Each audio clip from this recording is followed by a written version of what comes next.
Bomb পড়ছে, তার মাথায় পড়ছে, মাথায় পড়ে জায়গা শেষ। আমি এসে দেখতে পারিনি, আর্মিরা বলে আমার ছেলেরে নিয়ে গেছে। আমি রিক্সা চালাচ্ছিলাম, বাসায় গেছি, ঘর তালা মারা। তালা মারা কয় কি তোমার তোমার সিয়ামের বিপদ হয়েছে, ওই তোমার পরিবার গেছে ওই দোকানের ওখানে।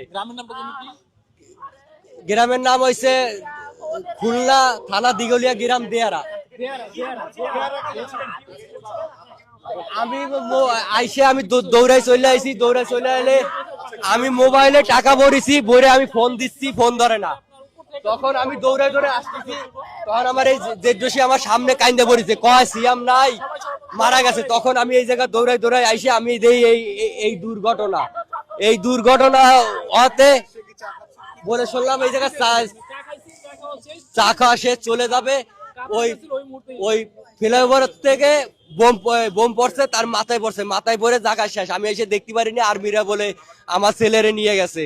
আমি এই সরকারের দ্বারা বিচার চাই, আমার ছেলের যে মারা গেল এই সরকারের দ্বারা বিচার চাই। আপনার সরকার যারা সুস্থ বিচার করে, আর এরকম নিরীহ মানুষ মারা যাচ্ছে, এরকম অসহায় বাবা এতিম আসছে, মা এতিম আসছে, আমার ছেলেরে ফিরাই দেন, নালে বিচার করেন এই দেশের।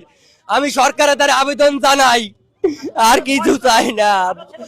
বয়স 19 বছর, 20 বছর চলে।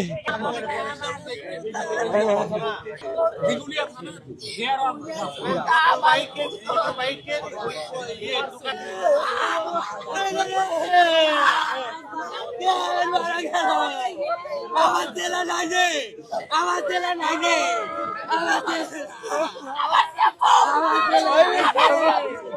আমার ছেলে নাই, আমার ছেলে নাই রে, আমার হাতের ছেলে নাই রে, কেন আমার ছেলের মাথায় পড়লো রে, আমার ছেলে কেন ঘুমাইলাম।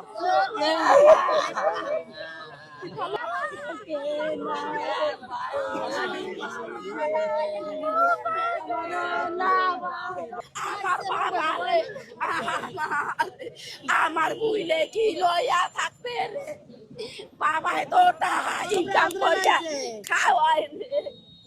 আমার বাবা মেয়ে তো বাইকনে তো এই সংসার